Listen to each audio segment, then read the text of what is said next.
Le lac a gelé entre le 24 et le 28 janvier. Ayant bénéficié de nuits relativement froides, il a été attribué aux patineurs sur les deux extrémités du lac, au tout début de février.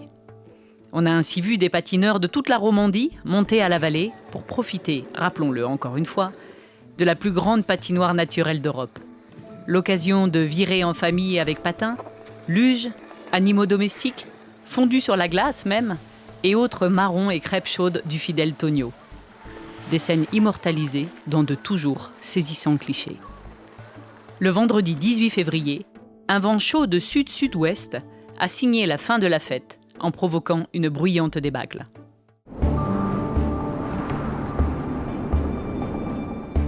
Peu après le déclenchement de la guerre en Ukraine, le 24 février, la vallée de Joux se mobilise. Des premières familles arrivent sur place, le 3 mars exactement. La paroisse collecte des biens de première nécessité. Et surtout, le docteur Surenai Dunaiken, qui a vécu là-bas et dont la femme est ukrainienne, s'engage énormément avec sa fondation Humanitarian for Empowerment. Celle-ci est la première à l'échelle suisse à envoyer le 25 février un convoi avec des médicaments et du matériel médical. Ce sont en tout 35 convois qui seront envoyés en Ukraine, soit l'équivalent de 200 tonnes de matériel. À tel point qu'au début septembre, le Dr Naiken sera distingué avec 18 autres personnes par le président ukrainien Volodymyr Zelensky. Directeur médical au pôle santé, le Dr Naiken a pris cette année une dimension nouvelle.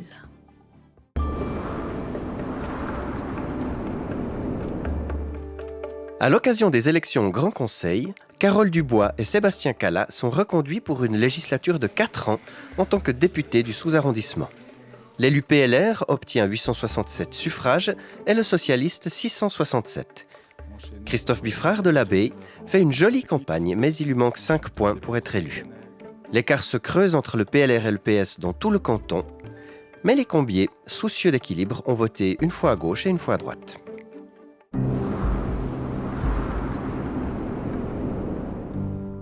On l'attendait depuis 2 longues années. Il a enfin eu lieu du 5 au 8 mai dernier, le traditionnel comptoir de la vallée. 3 mois pour tout organiser, une 60aine de commerçants exposants, de quoi s'abreuver et se sustenter tout autour de la patinoire. Le 44e comptoir de la vallée de Joux était pile ce dont les Combiers avaient grand besoin. Se retrouver et partager. Plusieurs exposants de longue date confirment avoir rarement vu pareil enthousiasme, à part lors du 30e qui avait été exceptionnel. L'invité d'honneur était l'association culturelle et récréative portugaise de la vallée de Joux.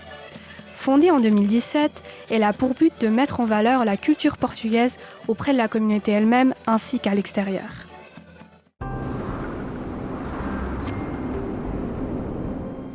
Un événement hors vallée de Joux, mais qui la concerne directement. L'inauguration de la nouvelle gare du Day, 200 mètres plus loin que l'ancienne, et le prolongement du RER Vaud jusqu'au Brassus, réalisé dès le 7 août. Il est désormais possible de descendre jusqu'à Lausanne sans changer de rame grâce à un système de coupe-accroche avec le train venu de Valorbe. C'est une première suisse.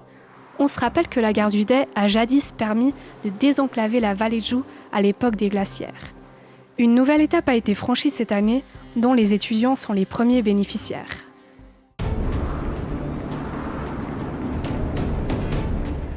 La 8e étape de la Grande Boucle a traversé la vallée. Partis de Dole, dans le Jura français, les cyclistes sont entrés à la douane du Carreau sur le coup des 16 heures. 2 heures plus tôt, les 120 véhicules carnavalesques de la caravane avaient arrosé petits et grands d'échantillons commerciaux et assuré le spectacle.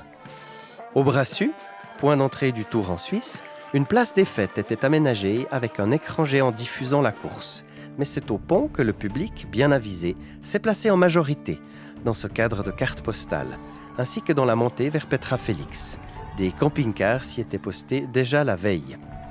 Avec leur vitesse moyenne de 45 km/h, l'entier des coureurs est passé en une petite minute. Sur le terrain de foot des Charbonnières, un anneau éphémère était installé. Conçu pour être vu depuis les airs, cette montre géante en bois a fait le tour de la presse et des médias et restera comme un élément tangible de cette manifestation.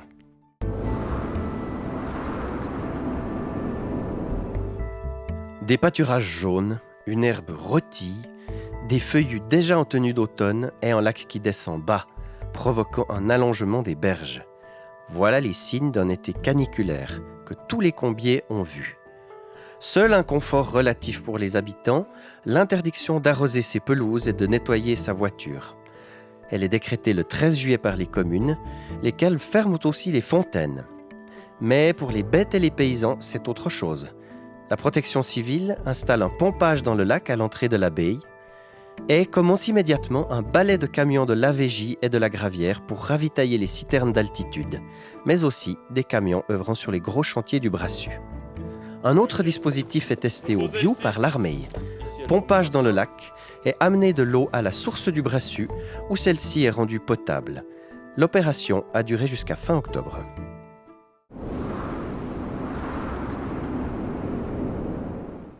Une crise succède à l'autre.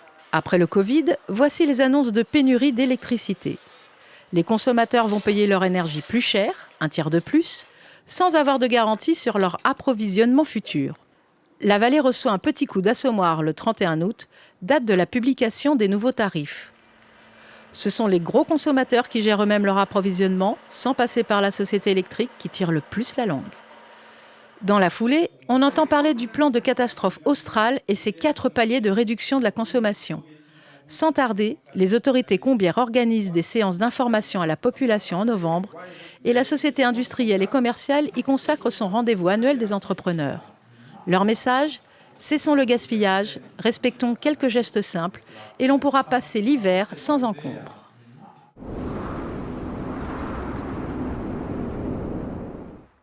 Le Tempo Squad est mort. Vive la Seine! Un espace réservé aux 12-25 ans réouvre dans le bâtiment de l'Essor, au Sentier. Créé par Janine Reynaud-Mélan et Christian Vuillou en 2002, ce lieu d'animation renaît de ses cendres par l'intermédiaire de la municipale Raphaëla Canton-Mélan pour offrir un point de rencontre à une tranche d'âge qui compte 1000 personnes à la vallée. Des baby-foot sont à disposition, des tables, un billard, des coins canapés et il y a même le Wi-Fi.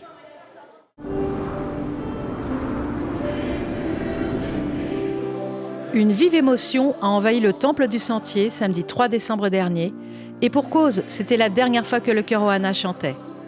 Créé en 2016, l'aventure s'est conclue dans un temple plein, sous les ovations du public et quelques larmes versées. C'était la DER de Yves Planchant aux commandes du chœur de jeunes. Une personnalité hors du commun qui réfute toute lumière sur sa personne. Yves Planchant est bien connu des combiers. Plan-plan pour les anciens élèves, il a porté depuis de nombreuses années la casquette de directeur de chorale des jeunes. Instituteur et ancien garde suisse au Vatican, Yves Planchant estime que sa mission est accomplie et désire surtout mettre en avant ses comparses Aïna Tramo, directeur instrumental, et Michel Chevalier, sonorisateur depuis le début ou presque. Les 90 membres d'Ohana lui ont rendu un vibrant hommage dans un temple debout pour une long standing ovation.